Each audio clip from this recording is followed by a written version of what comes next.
네, 안녕하십니까. 박준영의 마키아벨리 시작하겠습니다. 오늘은 저희가 윤석열 대통령과 김건희 씨, 한동훈 장관 특집으로 준비를 했습니다.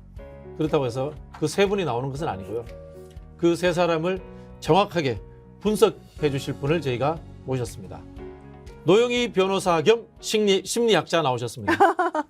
안녕하세요, 노영입니다. 네, 심리학자 만족하십니까? 너무 좋아요. 네, 알겠습니다. 자, 남태우 영화평론가 나오셨습니다. 반갑습니다. 남태우입니다. 네. 영화평론가 맞으신가요? 조금 하기도 했었죠. 네. 제 책에도 보면 평론을 했었으니까요. 네, 네. 원래는 저기 노태우 생가 불지른 방화범 아니셨던가요? 전두환입니다. 아, 전두 아닙니까? 예. 죄송합니다. 남태우, 노태우가 좀 헷갈렸습니다. 그거 얘기 좀 해보세요. 어떻게 됐다는 거예요? 야, 이게 지금 마키아벨리가 권위를 이렇게 스스로 떨어뜨린 노태우와 전두환을 구분 못한다는 정도면. 아니, 최근에 이제 두 분의 자녀와 손자가 언론에 회자되면서 나름 그래도 좀 본인들과 비교해서 자손들은 좀 반성하구나 이런 느낌이 들어가지고 네. 제가 한번 이름에 올려봤습니다. 예, 맞습니다. 뭐 저는 1988년 빼빼로 되죠. 11월 11일 전두환 생가 방화 사건으로 구속이 됐었고, 최근에 이제 또 5.18과 관련이 있다 해서 네네. 그걸 누가 요청해서 판결문을 또 입수해 봤더니 상세히 나왔더라고요. 네. 돌을 몇 개 던지고 불이 언제 나고 뭐 등등. 네네. 그게 이제 판결문이 제 페이스북에도 있으니까 보시면 아마 상세히 알 수 있고, 나중에 한번 노영희 변호사님께 이게 왜 이렇게 됐을까 이렇게 한번 여쭤보고 싶은. 이미 본인의 이야기를 혹시 영화화한다거나 이런 생각은 없으세요? 예전에 유명한 그 인디 제작 배급사 인디스토리라고 있습니다. 그쪽에서 이제 원앙 소리를 배급해서 네. 소위 이제 빈집에서 한번 잘 된 거예요. 네. 그래서 그때 이제 대표님이 약간 감사의 뜻도 있고 여러 가지 돈이 좀 쌓이니까 이걸 만들자 해서 실제 전문 시나리오 작가에게 의뢰해서 시나리오도 나왔었어요. 네. 근데 그때 이제 답변이 굉장히 참 지금 상황하고 비슷한데 현 정부 하에서 만들기 어렵겠습니다. 아. 그게 MB 정부였어요. 그래서 그 다음에 남태우 프로젝트가 가동되고 있다고 하더라고. 네. 예, 그러니까 이 정부 하에서도 어렵겠습니다. 박근혜 정부가. 네. 그러고 나서 26년이라든가 많은 영화들이 많이 나왔죠. 네. 그러다 보니까 그때 저도 이제 배우를 하고 있으니까 야, 실제 인물이 제가 못 나오니까 제가 아는 동료 배우가 네, 나왔어요. 네, 네. 그래서 좀 안타까워했는데 그러고 나서 이제 문재인 정부 지나고 시간이 많이 지나고 전두환, 노태우 다 사망하고 뭐 이러다 보니까 김이 좀 빠졌죠. 시나리오는 아직 있는 걸로 알고 있습니다. 예, 80년대 학번들이 비판은 많이 받습니다만은 5.18 민주화 운동과 전두환, 노태우 두 전직 대통령에 대한 적개심이라는 것은 그 사람의 청년기를 관통하는 하나의 중요한 역사였기 때문에 제가 남태우 평론가께 한번 여쭤봤습니다. 남태우 평론가님, 그 최근에 네. 히트작인 글로리나 카지노는 다 보셨나요? 예, 다 봤습니다. 예. 글로리 같은 경우는 이 정순신 국가수사본부장 임명자의 학폭과 관련돼 가지고 네. 굉장히 화제가 됐었는데요. 그 영화 보시면서 이 가해자였던 네. 박연진이죠. 이 가해자가 느끼는, 남을 괴롭히면서 느끼는 행복감이라든가 희열, 네. 이런 것들이 영화적으로 좀 제대로 표현된 것 같던가요? 그렇죠. 그 작품이 일단 뭐 세계적으로 히트를 했던 이유가 거기에 대한 상당한 공감이 있지 않았을까 생각이 들고, 또 이런 면도 있죠. 사실 이 이면으로 보면 그 하나의 문화가 지금 뭐 K 콘텐츠 얘기가 많습니다만은 얼마나 파괴력을 가진가. 정순신 국가수사본부장 내정장은 상당히 공포감을 느꼈을 겁니다. 글로리라는 영화에 의해서. 글로리 시리즈가 2가 나오잖아요. 2가, 네네. 2가 나오는 게 며칠 전이었어요. 네네. 그러니까 여기다 기대감이 막 증폭되고 있는 상황, 학폭에 대한 게 엄청난 기대를 갖고 있는 상황에서 상당히 시기적으로도 아마 굉장히 야당의 공격보다는 이 드라마 나오는 데 대한 공격 부담감이 상당히 컸을 겁니다. 그리고 나오자마자 전 세계적인 히트를 해버렸고요. 그래서 그런 부분에서 학폭이 화두가 되는데 하나의 문화적인 뭐 드라마나 시리즈가 굉장히 영향력을 끼쳤다라고 생각이 들고, 박연진 입장에서는 아마 모든 걸 상당히 다 가진 입장 아니겠습니까? 네. 나머지 더 재밌는 일이 없는 거죠. 네. 타인을 괴롭히면서 거기서 오는 쾌감과 희열 또는 우월적 지위에 대한 확신, 뭐 이런 것들에 대한 만족감, 뭐 이런 것들이 지금 기성세대 우리 현재 한국 사회 기득권이 가지는 그 어떤 행태나 이런 모습들과 환치되면서 사람들이 쾌감을 더 느끼지 않았을까. 이게 이제 처벌이 권선징악이 되니까 그런 부분이 좀 크지 않았을까 생각이 듭니다. 사실 그 3월 31일 국회에서 네네. 이 국가수사본부장에 임명됐던 그 네. 정순신 변호사에 대해서 학폭 사건 진상조사를 위한 청문회를 열었는데 정순진 변호사가 안 나왔어요. 네. 근데 불출석 사유서를 냈는데 네네. 본인이 공황장애가 너무 심해서 나올 수가 없다는 게 이유였어요. 아, 근데 사실 우리가 알기로는 이분이 공황장애 알았다고 하는 내용은 사실은 저는 네. 못 들어봤었거든요. 네, 예전에는. 그럼 공황장애 앓은 사람을 국가수사본부장에 바로 임명하는 건 바로 제대로 된 겁니까? 그게 바로 이거? 이제 지적 사안이기도 하고 아. 네네. 또 하나는 지금 글로리 뭐2 얘기도 하셨지만 네. 사실 이 사건 터지면서 아마 본인이 깜짝 놀랐을 것이고 특히 그 아들이 학교에서 어쩌면 퇴학당할지도 모른다고 하는 불안감 때문에 이 집안 식구들이 전부 다 매우 힘들어한다고 들었어요. 이 정순신 변호사의 집은 상당히 부자예요. 엄청난 부자죠. 재산이 네. 진짜 어마어마한 사람으로 알고 있는데 그러니까 이분은 원래는 권력이나 이런 것들에 대해서 왜냐하면 재산은 많으니까 네네. 그런 거에 대한 그 좀 지향점이 많이 있는 것으로 얘기가 됐었었는데 어쨌든 이 일이 터지기 전까지는 돈도 많지 네.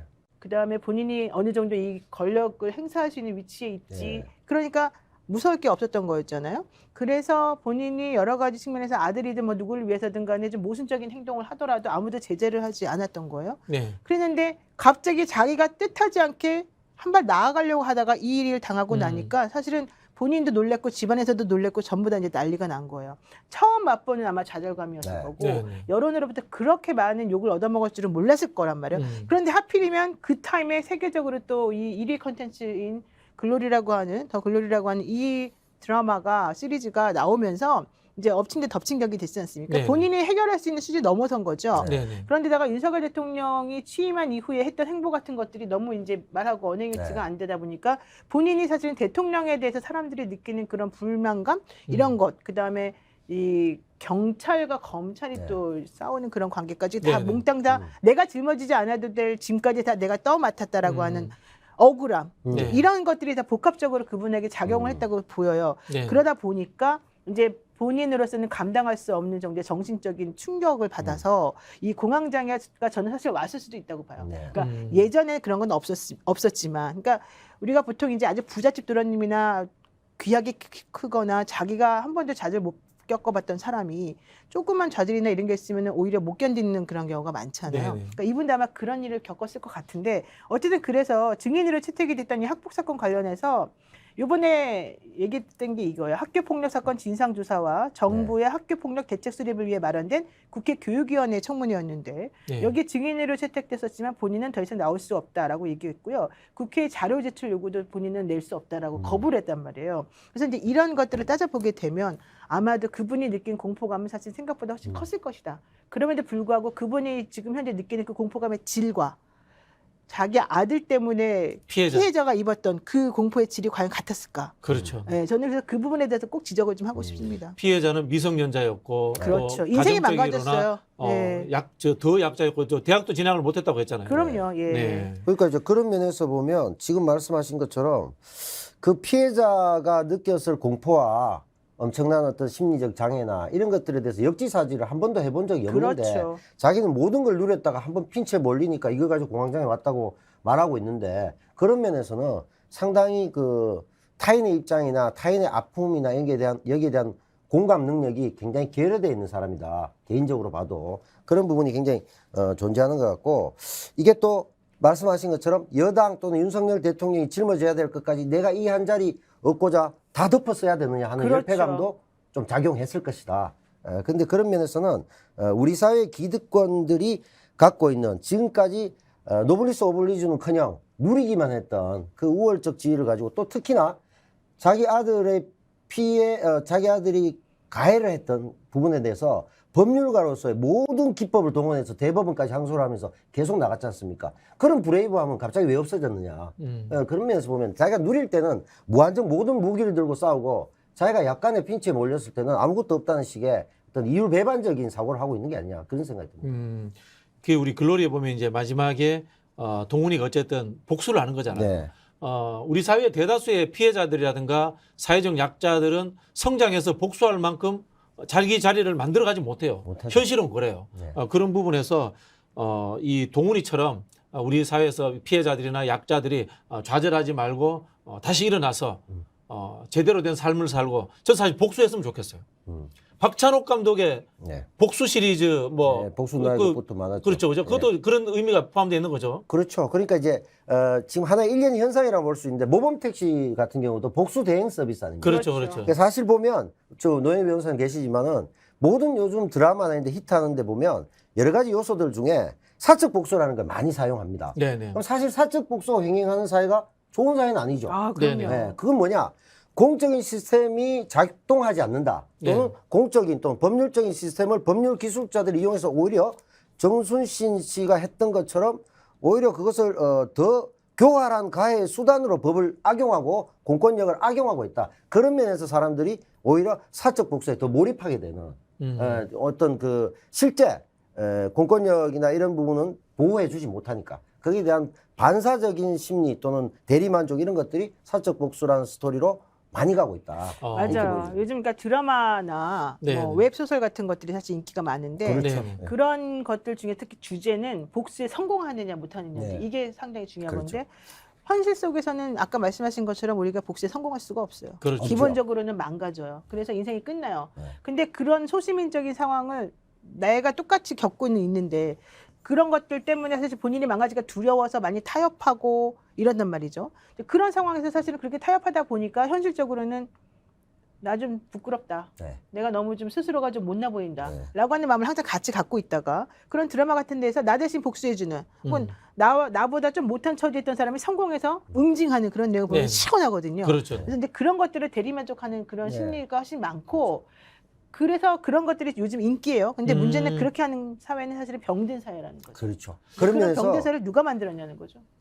그게 이제 이 사회 기득권층과 뭐 정부 여당도 마찬가지입니다만 사람들이 그러한 다종다양한 소재와 뭐 컨텐츠를 가지고 카타르시스를 느끼잖아요. 네. 근데 현실에 돌아오면 아이러니를 또 느낀단 말이에요. 그렇죠. 이 할 수 간극 없는. 사이에서 정체성 혼돈을 좀 겪고 있는 것도 우리 국민의 심정일 수 있다. 지금 일본과의 관계도 그렇고 미국과의 관계도 그렇고 뭐 뒤쪽에 얘기하겠지만 이런 부분들에 대해서 사람들이 느끼는 국민의 보편적 감성과 전혀 다른 여기서 어떤 아노미 상태, 내지는 혼돈을 많이 느끼고 있기 때문에 이런 그 작품들에 더 환호하는 게 아닌가. 그 실제로 보면 이제 계급이 바뀌는 거거든요. 연진이하고 동훈이하고. 네, 그렇죠. 계급이 바뀌는 거지. 이게 이제 사적 복수면은 그냥 복수인데 이게 사회적 복수가 되면은 계급이 바뀌는 건 혁명이에요.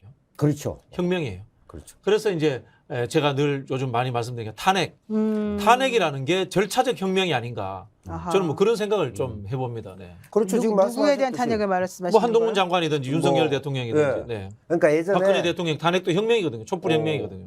뭐 87 체제가 들어서면서 대통령을 직접 뽑는 사실 이제 많은 분들이 아시겠지만 대통령을 국민이 뽑은 지가 30몇 년밖에 안 됐습니다. 뭐 낡은 체제라고 주장하지만 그래서 그런 면에서 봤을 때는 지금의 그 많은 국민들이 느꼈던 자기의 어떤 민주적 권리를 스스로 행사할 수 없었던 시대가 불과 30년 전인데 이제 시스템이 구축됐다고 하는데 이제는 혁명의 시대가 아니라 말씀하신 것처럼 국민에 의한 절차적인 어떤 탄핵을 박근혜 때문에 겪어봤기 때문에 절차적 혁명. 네. 제가 붙이자면. 그래서 그런 면에서는 상당히 저도 공감이 가고 우리 박준희 교수님이 역시 정치학 전공자가 맞다.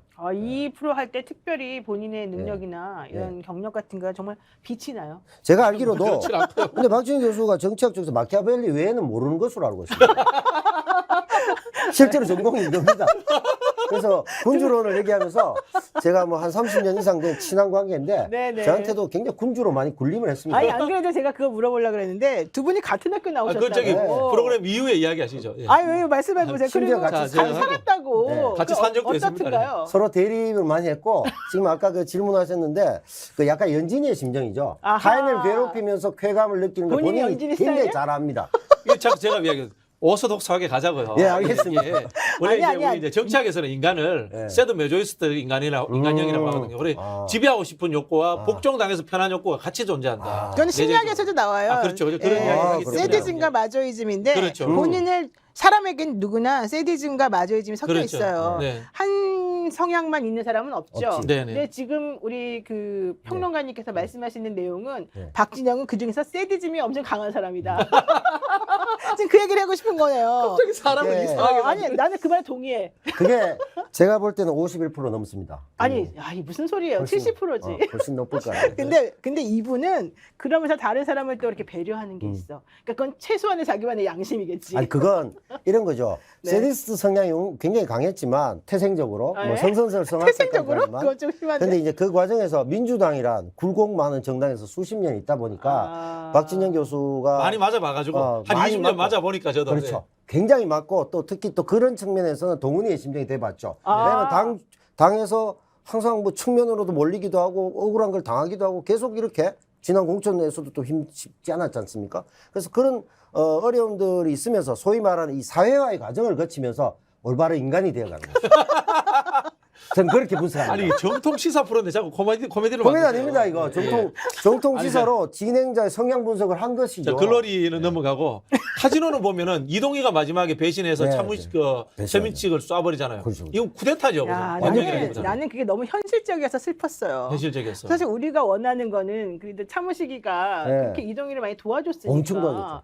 좀 양심이 있는 인간이라면 내지는 선과 악이라는 게 정말 있다면 네. 물론 차무식이도 나쁜 짓을 했겠지만 둘 중에 누구를 좀 더 좋은 처지에 놓이게 하고 싶어요. 솔직히 좀 차무식이 그래도 그나마 좀 낫잖아요. 물론 그렇죠. 차무식의 마지막 캐릭터는 붕괴가 됐어요. 음. 솔직히 그런 식으로 중간에 갑자기 이상하게 방출되면 안 되잖아요. 뭐 사람도 막 이상하게 죽이고 또 본인이 그 여자분의 김혜영 씨인가요? 그 막 10억 뭐 하여튼간 100억인가 뭐 그 네. 돈을 막 결국 훔쳐간 사람이 된 거잖아요. 아 네, 이혜영 네, 네. 배우. 이혜영 배우인가요? 예. 그러니까 저는 근데 이해를 못했어요. 솔직히 말해서. 왜냐면 자기 돈도 많은데 그런 짓 그렇지. 하면 안 그렇죠. 되잖아. 네. 근데 그러니까 그건 차무식의 기존의 캐릭터랑 안 맞는데 이제 감독이나 작가가 하고 싶었던 말은 이게 인간이다라는 걸 말하고 싶었겠지. 그렇죠. 근데 사실 난 싫단 말이야. 나는 그게 인간인 게 싫어. 왜? 나 너무 잘하니까. 그래서 그래도 그 사람만은 끝까지 좀 캐릭터가 붕괴되지 않고 살아남아 주길 원했는데 왜 그 어부지리를 그 이상한 나쁜 놈이 정파리가 안 나는 거예요. 제 말은. 그게 더 화가 난다는 거죠. 정파리 보면서 한동훈 장관 생각난다고 하는 사람도 있었어요. 그러니까 그게 나중에 그런 얘기가 나올 수도 있죠. 정치적 중량감이 커지면서 소위 깐족대기 장기술로 성장을 해서 총선까지 차출돼서 나가서 뭘 했다 예를 들어. 그러면 아니 자신이 분명히 보지 않았습니까? 문재인 대통령을 배신해서 저렇게 커버린 윤석열 대통령을 보고 나라도 못할 법이 뭐 있느냐 하고 주변 사람들이 또 끌어모이면 그리고 한 지금 뭐 좀 이르다는 얘기도 있습니다만 1, 2년이 지나면 윤석열 정부에 대해서 뭐 주류 언론이나 여권에서도 손절해야 되는 거 아니야? 이런 얘기가 나올 수도 있는 것이고 그렇죠. 실제로 김건희 여사도 얘기했잖아요. 지금 박근혜를 탄핵한 건 좌파가 한 거 아니야. 우리가 한 거야. 우리가 손절한 거야. 라는 얘기도 했잖아요. 그런 면에서 보면 공감이 저는 가고 이게 또 지금 차무식 아까 얘기도 하셨습니다만 캐릭터가 사실 붕괴되면 죽는 거야. 그러니까, 비슷하다. 그러니까. 차무식, 윤석열, 정파리, 한동훈 비슷한 그리고 느낌 난다. 이게 또 영화사적으로 보면 코엔틴 타란티노 감독의 예전에 유명한 영화 저수지의 저수지의 개들. 저수지의 그 5명이나 영화죠. 옐로우 옐로우, 레드, 뭐. 네. 그것처럼 거기도 5명쯤 되잖아요. 서로 총소잖아. 네. 상구가 사실 좀 상고도 이상하죠. 상구가 뭐 그렇게까지 상구하고 또 오히려 친해야 되는데 이렇게 네네. 쏘잖아요. 그 코리안 데스크도 좀 이상했어요. 소속구도 왜 그렇게까지 집착을 하지? 그렇지. 왜냐하면 거기서 차무식에게? 별로 할 일도 없고 존재감도 없거든. 그러니까 그 정도 사명감을 보여야 될 이유도 없어. 그래요. 자기가 뭐 경찰청장 되는 것도 아니고. 그리고 차무식이 자기한테 잘못한 것도 없어. 별로 없어. 그러니까 네. 좀 이해가 안 가는 캐릭터들이 많이 네. 나왔어. 그러니까 이제 마지막에 가장 비열하고 가장 은혜를 많이 입었는데 배신한 이게 현실이다 오히려. 그러니까 그게 싫다고. 진짜. 사람은 캐릭터로 사는 게 아니라 상황과 조건의 산물일 수도 있다. 지금 요것만 쏘면 자기 다 가지고 마지막에 또 이재원하고 딱 하면서 뭐 2, 뭐 3를 예견하듯이 그때 새로운 캐릭터로 딱 부상하잖아요. 이재훈이 나타나면서 네. 라스베가스 라스베가스에서 딱 네. 오잖아요. 그런 거 보면 현실은 그렇게 굴러가지 않는다. 비열한 캐릭터가 오히려 현실의 이해관계나 이득을 위해서 움직이는 것으로 갈 수도 있다는 걸 잘 그러면 보여줍니다. 그 시리즈의 교훈은 비열하게 살아라. 이걸까요? 비열하게 비열하게 사는 사람만이 살아남는다. 이런 걸까요? 캐릭터 바뀌면 죽는다. 아니야 나는 초심을 잃지 마라. 아니 캐릭터 안 바뀌는 사람들 중간에 많이 죽었어. 아니, 왜냐하면 그래서 나는 그게 싫다고. 여기서 보면 정파는 캐릭터 안 바뀌었어요. 그러면 결과적으로는 뭐 거기가 어디 필리핀에 필리핀이죠. 투자했던 그 사람들 그래서 결과적으로 이렇게 사주해가지고 그 회장 민 회장을 죽이게 만든 예, 그 세 예, 명이 예. 나중에 막판에는 이렇게 나오잖아요. 대한민국에서 갑자기 그들은 재판을 받으면서 모든 걸 부인한다. 네. 이러면서 뭔가 조금 그들이 또 빠져나갈 것 같은 뉘앙스를 주면서 그게 끝나잖아요. 아마 시즌 2로 넘어가지 않을까 그러니까. 그런 뭐 짐작이 드는. 그래서 아 최민식 씨는 그러면은 다음 시즌에 너무 힘들어서 못 나오니까 일부러 영화 찍어가지고 너무 힘들었대요. 그렇게 만드는 건가요? 네. 어쨌든 그래서 나이도 그런- 있으시고. 그런 걸 보니까 결과론적으로는 아주 극도로 비열한 인간은 끝까지 살아남는 걸 음. 알려주면서 나머지 사람들도 전부 다 말을 믿을 수 없이 다 상황에 따라 달라지게 만든다. 이거 우리에게 알려주고 싶었던 거다. 그런 이게 모양입니다. 보여요? 그게 그럼 살아남는 건 한동훈 장관인가요? 그게 이제 같은 맥락에서 이런 거죠. 그 한국의 사법 체계에 대한 불신이 워낙 높기 때문에 네. 한동훈으로 상징되는 인물이지만 검찰공화국에 네. 그래서 이 테라 사태를 일으켰던 50조를 날리게 했던 권도영 같은 경우에 한국 안 오고 싶어 하잖아요. 그리고 또 많은 사람들이 미국 보내라 그러잖아요. 미국 미국은 더 가면 심하지. 미국은 그래도 좀 합리적 재판 해줄 거야. 근데 아까 말씀하신 것처럼 아까 민 회장을 죽인 사람들이 한국에서 또 다시 살아남지 않을까 얘기를 하셨는데 그런 맥락에서 권도영도 한국 오면 재판하면 몇 년 안 살 거다라는 생각이 있기 때문에 이거 오고 싶어 하는 거고 예전에 실제로 또 엠번방 사건 이전에 있었던 같은 경우도 아버지가 고소하잖아. 고소해서 한국에 오게 미국으로 안 가게 하잖아. 결국 그래서 2년인가 받고 얼마 살지도 않았어요. 예, 그게 이제 한국의 법률 체계의 허점인데 뒤쪽에 어차피 우리가 얘기하겠지만 이런 부분도 굉장히 우리가 묵과할 수 없는 현실이다. 한동훈 장관 이야기를 좀 계속 해볼게요. 한동훈 장관이 이제 국회에 나와서 하는 태도를 보면요. 몇 가지의 느낌이 납니다. 첫 번째는 문재인 정부에 대한 복수심. 분명히 있습니다. 있죠. 말을 꺼내는 게 문재인 정부 때는 어떻게 했다. 자기를 어떻게 했다. 이런 이야기를 합니다. 두 번째는 엘리트주의. 분명히 있습니다. 엘리트주의로서 국회의원을 무시하는 태도가 있고 또 뭐가 있냐면은 관종. 나 관심 받고 싶어. 이런 느낌들이 한 세 가지가 복합적으로 나타나는 것 같거든요. 한동훈 장관을 대하는 국회의원들의 태도는 그럼 역으로 어떻게 돼야 되겠습니까? 저런 사람들을 이런 독특한 캐릭터의 사람을 대할 때는 어떻게 대해야 됩니까? 제가 봤을 때는 우선 한동훈 장관은 사실은 지난 정부 때 은혜 입은 게 훨씬 많아요. 아 그렇습니까? 그렇죠. 그때 윤석열 특검 보였잖아요. 예. 윤석열 네네. 특검 보하고 특검 보도 아니에요. 특검 할 때 수사했던 그분하고 예. 그다음에 사실은 그 팀에 같이 들어가지고 같이 일하고 그래서 사실은 그동안 승승장구했었어요. 그 지난 네. 정권 때인데 이제 막판에 네. 조금 그 본인이 보기에는 억울하게 좀 당했다라고 하는 게 음. 있었겠죠. 네. 그 핸드폰 사건도 그렇고 네. 네.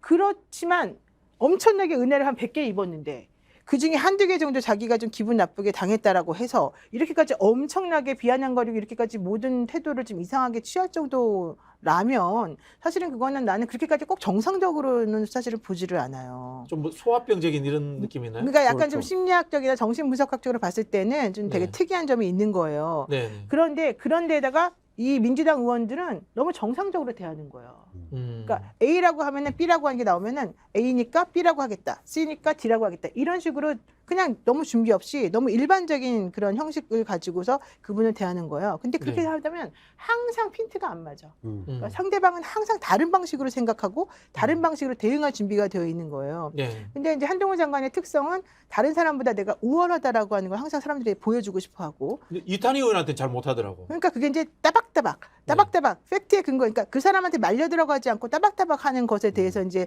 대응을 못한 거야. 이 사람이 그렇게까지 나올 줄 몰랐던 거지 네. 말하자면. 네. 근데 또 어떤 얘기들은 또 이런 게 있어요. 한동훈 장관이 일부러 이탄희 의원에게 그냥 져줬다. 또 이렇게 또 분석한 사람들도 있어요. 솔직히 말하면. 자기보다 공부를 더 잘했어. 네, 그리고 이제 그동안에 또 관계도 있고 뭐 어쩌고저쩌고 이런 게 있어요.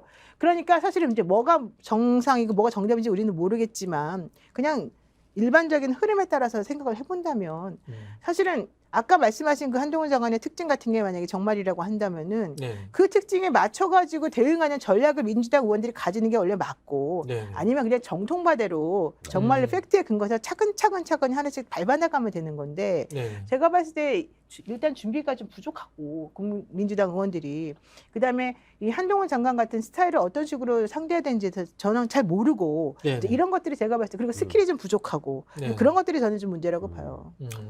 우리 남태우 평론가님께서 예. 보시기에는 그러면 한동훈 장관과의 이 싸움 과정에서 이루어지는 이 예. 민주당 의원들과의 갈등 양상이 자 영화 종류를 보면은 범죄 액션물이다, 스릴러물이다, 사이코패스물이다, 정치 사회물이다 어디에 가까운 것 같아요?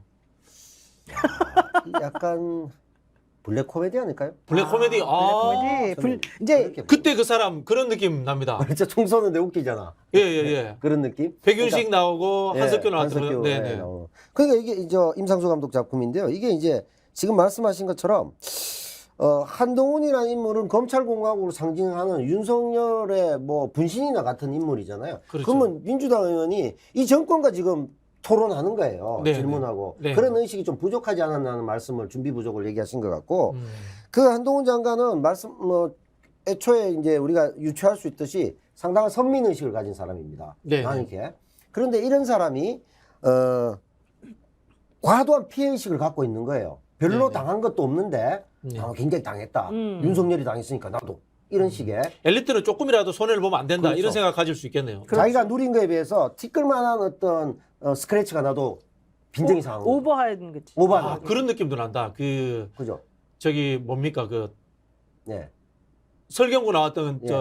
설국열차? 설경구 나왔던 첫 번째 영화 뭐죠? 공공의 적. 아주 옛날 얘기군요, 진짜. 공공의 적의 그 폐륜범이 누구죠? 그 예. 주인공 있잖아. 그 갑자기 저 이성재 배우. 이성재 같은 그런 느낌. 이성재 배우 그렇죠. 예, 샤워하는 모습이나 이런 데 보면 치밀하잖아. 완벽한데 네네네. 예. 거기에 대해서 자기가 이제 그것 때문에 지금 아주 사소한 이유로도 살인을 하잖아요. 네네. 이걸 참지 못하는. 네네. 그리고 이제 그 한동훈 장관이 보여줬던 대언론관이 내는 거 보면 굉장히 관종이다 이런 얘기 하셨듯이 돋보이고 싶어요. 김건희 여사처럼. 네네. 돋보이고 싶어. 그래서 카톡 둘이 굉장히 열심히 하잖아요. 남편하고는 전혀 안 하고 네. 또 형님하고도 안 하고. 근데 이게 이제 이런 그 관종적 특성과 선민의식에서 과다한 피해의식을 느껴서 지난 정부 얘기를 하면서 주로 자기는 그것만 있는 거야. 지금 앞에 누가 어떤 의원이 있는가가 중요하지 않은 거야. 근데 정확한 팩트로 공격하는 이탄희 의원 앞에서는 약간 우물쭈물하지만 그렇지 않은 분들에게는 항상 화제를 돌립니다. 다시 질문한다든가. 그렇게 하는 게 맞습니까? 왜죠? 이렇게 해서 본 질문 흐려버리는 장기술을 계속 사용하잖아요. 그러니까 제가 한동훈 질문하면- 장관이 원래 그러잖아요. 디테일에 약간 약해요.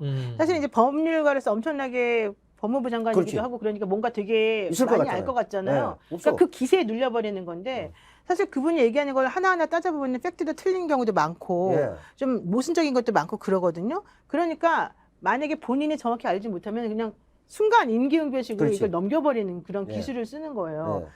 그런데 오히려 그렇게 되면 상대방 입장에서는 다른 방식의 대답이 나와버리니까 예상했던 것과 다르게 그렇죠. A를 물어보는데 A에 대한 대답을 안 하고 딴 얘기를 해버리니까 이제 그때부터 멘붕이 오는 거거든요. 그렇죠. 예. 그래서 그런 것들을 오히려 겁을 먹지 말고 오히려 뭐 지난번에 박진영 교수님 뭐 트라우마가 좀 있다고 얘기를 하셨었던 걸 알고 있는데 그러니까 차라리 그렇게 하지 말고 그냥 본인이 팩트에 충실하게 계속해서 공부를 해가지고 가면 되는 거예요. 근데 이제 그런 게 안 되니까 문제였던 거잖아요. 단적으로 최근에도 그렇잖아요.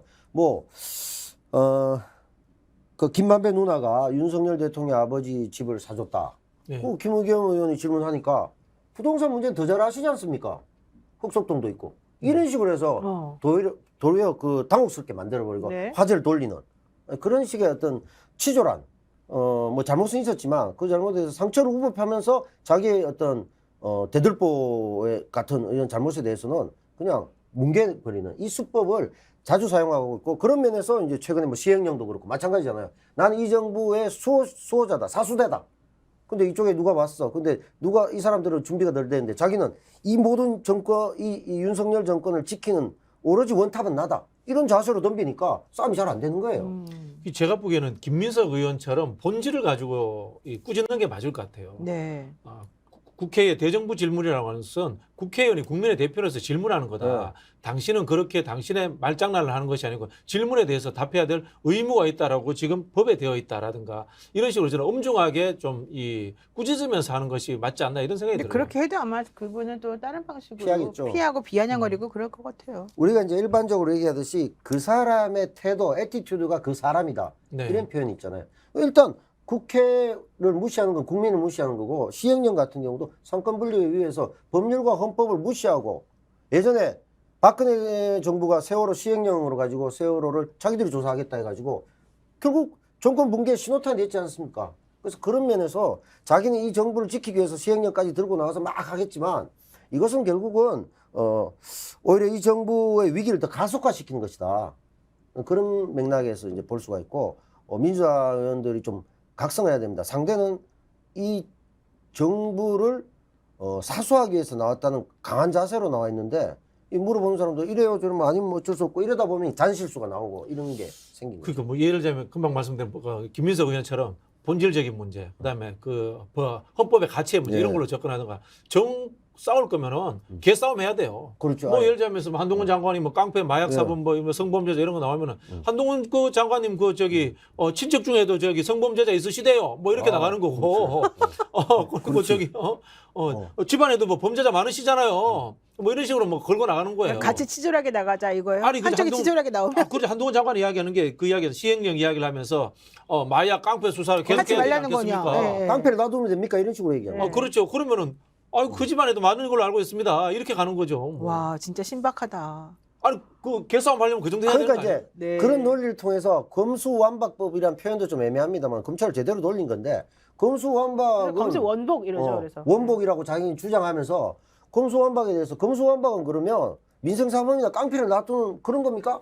야당은 무슨 깡패들이 막 천지가 되고 이런 걸 놔두자는 겁니까? 이런 식으로 호도를 해버리니까 사람들이 그게 문제가 있나? 이렇게 생각할 수 있는 거예요. 자신감이 없어서 그래. 아니, 수사의 99%를 경찰이 하고 있는데 그렇지. 예, 거짓말을 하고 있는 거죠. 자, 한동훈 장관의 태도에 대해서 이야기를 했습니다. 이제 우리 김건희 씨 한번 넘어가 보겠습니다.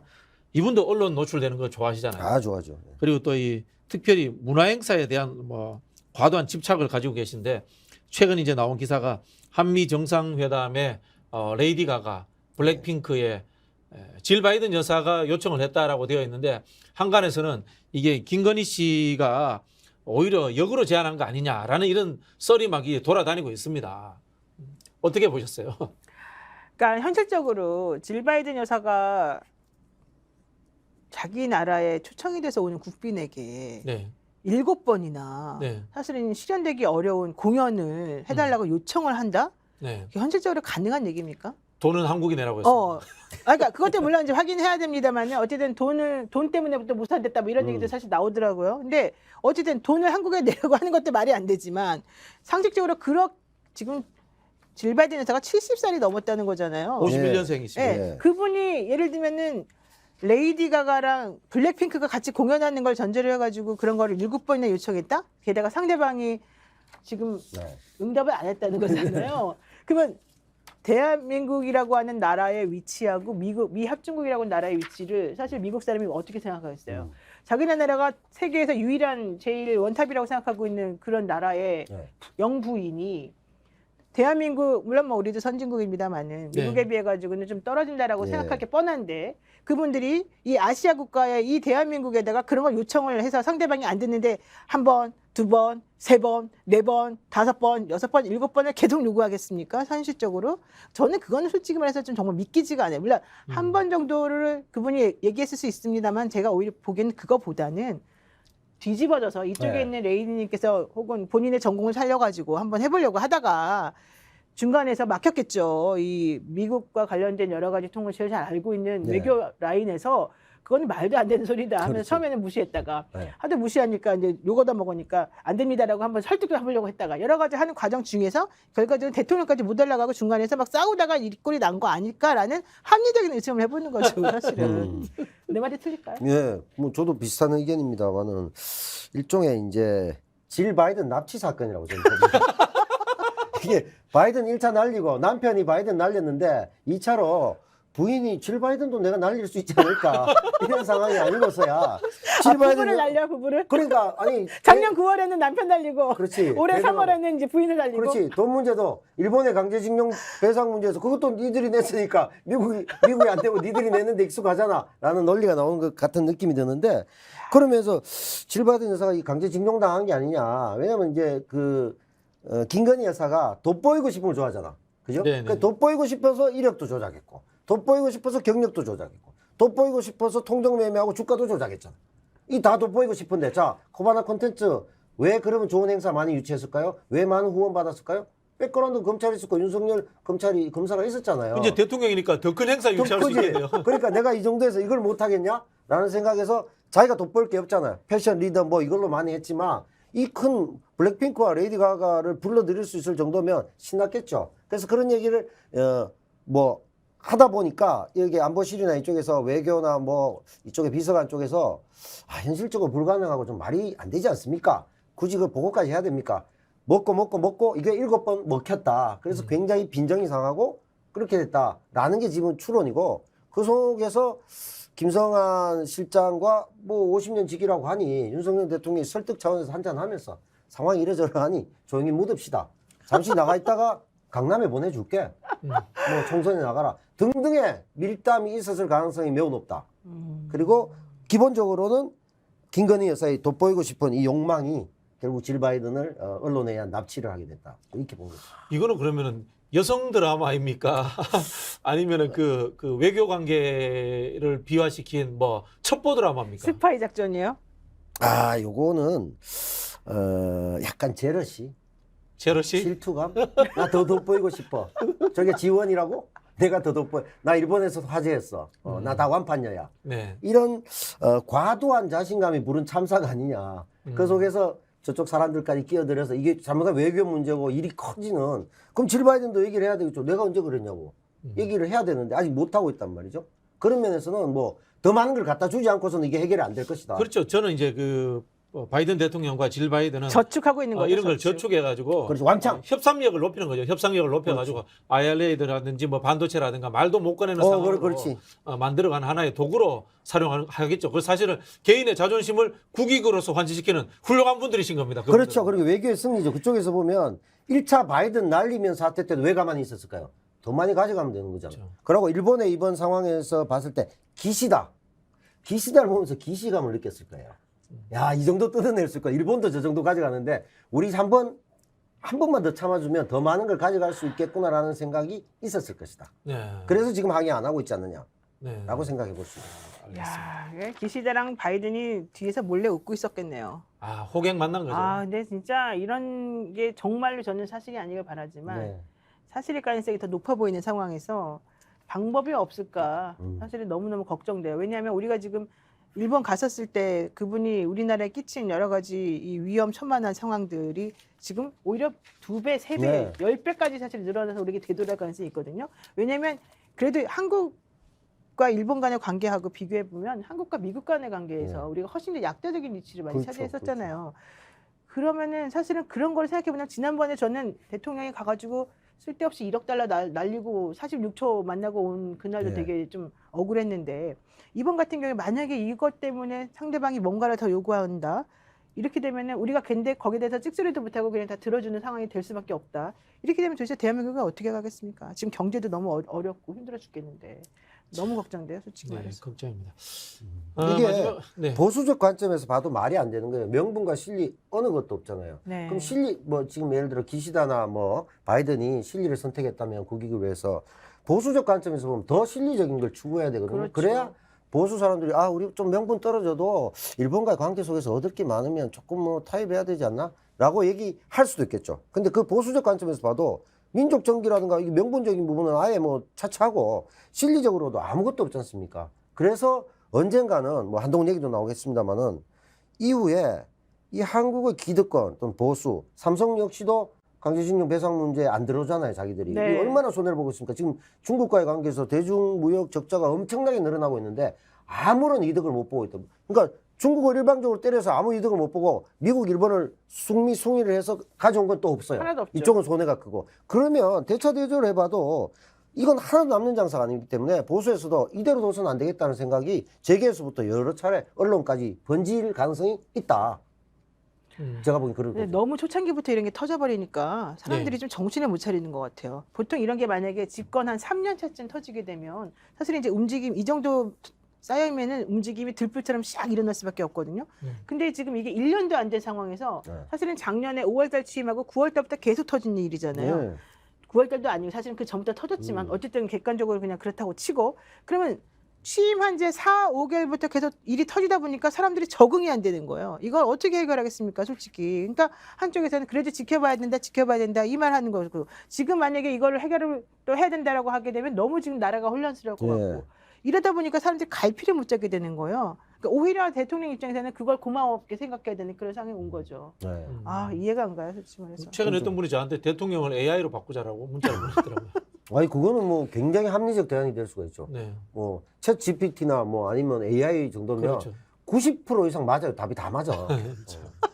그 실제로 더 웃긴 거 그거예요. 네. 엉터리 답을 막 정말인 것처럼 막 해놓는데요. 네. 그래서 물어보면 다 틀리대요. 지금 그게 누구랑 똑같지 않습니까? 그러니까 그리고 자기가 한 말도 어제 한 말 오늘 한 말 다 다르고 틀리고. 그래도 A하고 만났을 때 다르고 부끄러워하지 않고. 그렇죠. 너무 당당하게 얘기한다. 부끄러워하지 않는다. 아, 권력 AI는 유지. 부끄러워하지 않겠네. 아, 챗 GPT가 챗GPT도 그렇고. 엄청 특이하게 이상하게 말을 막 해놔요. 그럼 네. 근데 우리 같으면 이제 사람이니까 내가 어제 그런 말 했으니까 좀 부끄럽다 해서 오늘 다른 말 하게 되면 좀 미안하고 찝쩍거릴 텐데 얘네는 그런 게 없다는 거예요. 어제 한 얘기랑 오늘 한 얘기 다 틀려도 전혀 거기에 대해서 개의치 않고 당당하게 부모도 당당하게 활동한다는 건데 그렇죠. 똑같잖아요 지금 하는 게. 그게 말씀하신 게 그 다음날 김성환 외교안보실장을 경질하면서 그 전날은 술을 같이 마셨다는 것만 해도 아이러니하잖아요. 그거 아니고 그날 아침에는 경질 없다고 또 나왔다니까. 그러니까 얼마나 아이러니해.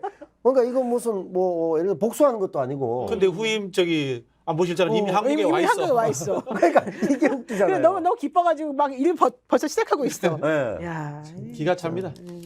윤석열 대통령 마지막으로 이야기를 해봐야 될 것 같은데 우리 노영희 변호사께 한번 질문 드려볼게요.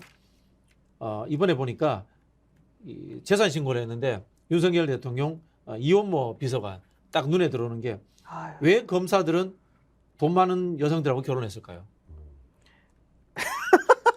옛날에는 그런 게 있어요. 검사는 권력을 가져다주고 네. 그 권력이 필요한 사업가 집안이나 돈이 많은 사람들은 내가 돈은 댈게. 너는 열심히 네 수사해가지고 이런 거 잡아들이고 내가 나중에 문제가 생겼을 때 도와줘. 네. 라고 하는 암묵적인 계약 체결이 원래 있었대요. 검경주착이네요. 예전에 네. 지금은 잘 모르겠습니다만은. 네. 그러다 보니까 수사할 때 사실 돈이 많이 든대요. 네. 네. 수사관들을 본인들이 이제 지휘를 하다 보면은 수사비도 필요하고 뭐도 필요하고 이제 이런 게 많잖아요.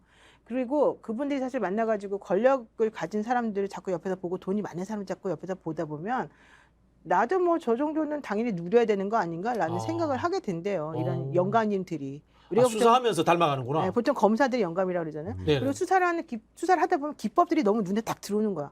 내가 어떻게 하면 돈을 벌 수 있는데. 야 이거 비슷한 데가 있어요. 네. 586들이 네. 군사 정권하고 싸워가면서 닮아간다고 바로 권위적으로 그거예요. 되고 예, 예. 권력에 푹 빠지는 거하고 비슷한 거네요. 그래서 사실은 검사들이 수법을 엄청나게 많이 배워요. 그리고 특수부나 금조부 같은 경우가 되게 좋은 이유가 특수부나 금조부에서는 그냥 이런 우리 같은 잡범들 안 건드리잖아요. 금융 경제 돌아가는 걸 알겠네요. 그러니까 이 사회 구조를 정확히 알고 어디를 찔러가지고 어디를 흔들면 어떻게 돈이 들어온다는 걸 아는 거예요. 그러니까 네. 그냥 바로 앞에서 예를 네. 들면 제가 한 대 이분을 딱 때렸어요. 그럼 네. 이건 그냥 폭행이잖아요. 네. 이거 되게 쉬워요. 그래서 경찰들 이런 거 수사하는 거는 사실은 이거 그냥 봐줄 수 있는 것도 한 대 때렸다는 게 명확하면은 슬쩍 올리려고 다 그냥 전부 다 처벌하는 그렇지. 쪽으로 가버리거든요. 근데 그런 거 되게 보면은 참 민감미도 없고 좀 이상하고 좀 짠하다, 쪼잔하다 이런 느낌이 솔직히 드는데 금조부나 이런 특수부에서 하는 그런 거 생각해 보면은 엄청나게 몇 조가 되는 돈이 왔다 갔다 하는 그런 시스템도 자기네들이 사실 밑에서 다 정리를 해버릴 수가 있는 거잖아. 그러면 바깥에서 바라보기에 쪼잔한 이런 것들하고는 비교가 안 되고 그 사람은 훌륭한 사람이 되면서 다른 사람하고는 차원이 다른 사람이 돼버리는 거예요. 그래서 근데 제가 그냥 제 그냥 느낌상으로는 혹은 내지는 주서들은 그냥 얘기 들어오는 그런 것들을 보면서 점점 본인도 동화되어 간다. 권력을 휘두르는 맛을 알게 된다. 뭐 이런 얘기도 그래서 있어요. 경제 수사를 놓지 않으려고 하는 측면도 있는 모양이네요. 아니 그 생각해 보세요. 삼성 이건희도 음. 내 앞에서는 설설 기면서 검사 앞에서는 설설. 그럼요 가는데. 영감님 하면서 네. 그 수많은 사람들 앞에서 추앙받는 혹은 내지는 돈 있다고 해서 사람들에게 이렇게 존경받는 그런 사람들도 내 앞에서는 쩔쩔매는 그 모습 보세요. 그러면 어떤 사람도 거기에 취하지 않겠습니까? 그렇겠네요. 그러니까 그거는 근데 이제 하나의 썰인데 어쨌든 그렇다는 거죠. 네. 그 우리가 흔히 얘기하는 게 그거지 않습니까? 많은 부를 축적하고 재벌이 되고 엄청난 주식을 갖고 이런 경우에도 결국은 세금 계산서도 끊어야 되고 서로 공짜가 결제 서류도 없어요. 있고 네. 사인도 해야 됩니다. 근데 권력은 그게 필요 없잖아요. 핀 거예요. 저기 그럼 그 다음날 오잖아요. 박정희가 그런 식으로 채용사를 가지고 했고 많은 사람들이 박근혜도 마찬가지지만 이런 사람들은 왜 권력을 갖고 싶으냐? 이건 영수증도 필요 없잖아요. 그냥 손끝에서. 그래서 그런 면에서 보면 그러니까 저기 윤석열 대통령이 그렇죠. 대선 토론할 때 종이 쪼가리가 뭐 필요해요 그러잖아요. 그렇지 왜 자기는 손가락으로 하니까. 근데 윤석열 대통령이 지금도 마찬가지. 재산이 왜 없겠어요? 무소유로 지향하셔서? 아니잖아요. 재산이 필요 없죠. 권력으로 하면 되니까. 그래서 야. 본인은 2천만 원으로 결혼했고 지금도 없는 거예요. 없는 이유가 왜? 자기는 소유할 이유가 그러니까 없으니까. 만약에 우리 박진영 교수가 전 재산이 2천만 원이야. 그리고 그냥 지금 현재 직업을 갖고 있어요. 그러면은 김건희 여사가 그때 돈이 되게 많았대잖아요. 그분이 결혼하겠어요? 안 하죠. 안 하죠. 그러니까 바로 그거라는 거야. 그럼 윤석열 대통령이 그 당시에 가지고 있었던 건 뭐였을까? 검사. 이렇게 돈이 많고 사회적으로 이런 욕망을 가지신 분이 그때까지 결혼 안 하고 있다가 이 사람하고 왜 굳이 결혼했을까? 나이 차이도 그렇게 많이 났는데. 그런 걸 생각해 보면 결과적으로는 플러스 마이너스 계산이 된다는 거죠. 그렇죠. 네. 그러니까 피의자하고 결혼할 정도로 너무 법을 사랑했는지는 모르겠으나 피의자하고 직접 인연을 맺어버리는 그런 일을 했는데 그때도 돈 없다고 했고 하듯이 지금도 재산 77억 중에 대부분 다 김건희 여사 거고 본인은 없잖아요. 그게 청렴결백해서 없는 게 아니라 굳이 내 지갑에 소유하지 않아도 어떠한 경제적 권리를 다 누릴 수 있기 때문에 없는 것이죠. 그거 우리하고 다른 거고 최근에 소개팅이 있었는데 어떤 여성이 글을 올렸다가 난리가 났어요. 연봉이 5천밖에 안 되는데 왜 소개팅에 나왔냐고 이걸 올렸어요. 그래서 많은 사람들이 어떻게 이럴 수 있냐 막 연봉 5천이면 일반 직장인으로 그렇게 낮은 것도 아니고 평균 이상 된다. 그렇죠. 그래서 이 사람은 그냥 소박하게 30대 남성이 소개팅에 나온 거예요. 그래서 소개팅할 정도면 젊으니까 네. 사실 그 적당하고 올라갈 수 있으니까. 괜찮은 거 아닙니까? 평균보다는 높아요. 그럼 네. 이 사람 노력하면 되고. 그렇죠. 근데 이 여성이 아니 그 정도 돈 들고 무슨 결혼하려 그래라는 올렸다가 많은 사람 지탄을 받았어요. 본인은 얼마를 받는다는 거죠? 글쎄 그건 모르겠는데 그런 면에서는 아유. 일반적 사고도 이런 사고를 하고 있는데 아까 예를 들어 윤석열 대통령이 돈이 하나도 없는데 김건희 여사가 왜 결혼했겠느냐. 결국은 권력이라는 엄청난 돈으로 환치할 수 없는 무한한 힘을 믿었기 때문에 그 거래가 성사됐다고 봅니다. 근데 모든 지금 대통령이 되었기 때문이만이 아니고 검사 시절에도 그 그렇죠. 영역에서 많이 나는 그렇죠. 왕이다라는 그런 사고를 가질 수 있었다는 거죠. 그 장모 사건에서 여러 차례 해줬잖아요. 또 근데 실제. 모든 이제 이렇게 말하면 사실 검사님들 열심히 일하는 검사님들이나 뭐 판사님들이나 다른 법조인들이 되게 억울하다고 사실 생각할 수도 있으니까 일반화시킬 수는 없습니다. 네, 다만, 일부입니다. 일부. 네, 다만 이제 그럼에도 불구하고 지금 현재 돌아가는 상황이나 여러 가지 종합적으로 판단을 해보게 되면 조금 그런 종류의 혹시 가능성도 한번 생각해 볼 수 있지 않겠냐 이런 것 같아요. 네. 그렇죠. 실제 뭐 검찰공화국이라고 하듯이 이 사람들에게 모든 자리를 나눠주고 있지 않습니까? 그리고 군사정부 시절에도 우리가 얘기했지만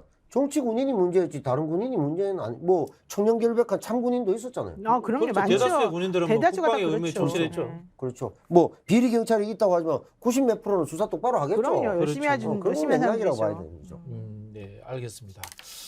자, 저희가 오늘 그 윤석열 대통령과 그 세 분 트리오에 대해서 심리 분석을 해봤습니다. 트리오 그러니까 갑자기 낯성에 가면 이 노래 갑자기 생각나네요. 그죠? 나는 퐁퐁이 생각나는데. 역시 다들 다르네요. 생각이. 용산에 가면 편지를 띄우세요. 뚜루루루 국익생략 국익생략 안녕. 그만. 안녕. 네. 그만. 이거 탄핵을 말하는 건가요? 그만. 자, 알겠습니다.